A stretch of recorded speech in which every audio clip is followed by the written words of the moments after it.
పోనీ ధర్మశాస్త్రం ఏమైనా తప్పుగా ఇచ్చాడా?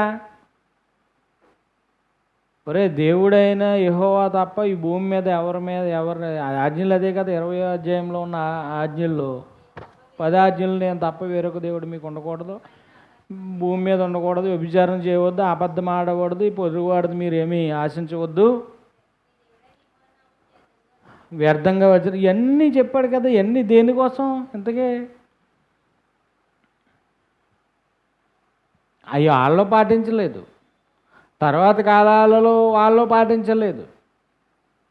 తిరిగి యేసుక్రీస్తు వారు ధర్మశాస్త్రాన్ని భూమి మీద యూదుడిగా ఉన్న ఆయన, యోధా గోత్రంలో పుట్టిన యూదుడిగా ఉన్న ఆయన ధర్మశాస్త్రాన్ని తన శరీరంలో నెరవేర్చి కొట్టేసేదాకా దానివల్ల ఎవరో కూడా దానివల్ల ఏదో ఒక ఆజ్ఞలో ఏమైపోతున్నారు, తప్పిపోతున్నారు. ఎందుకంటే ఆజ్ఞాతిక్రమం పాపం కనుక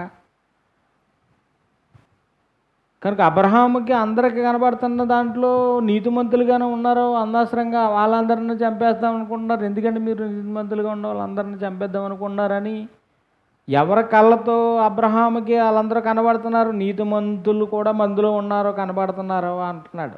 దేవుని దృష్టిలో ఎవరో కూడా, అందుకే దేవుని దృష్టిలో ఈ లోకంలో చచ్చిన వారు అన్నాడు. తమ పాపములు అపరాధముల చేత చచ్చిన వారై ఉండగా సమాజం అపరాధముల చేత పాపముల చేత చచ్చిపోయింది.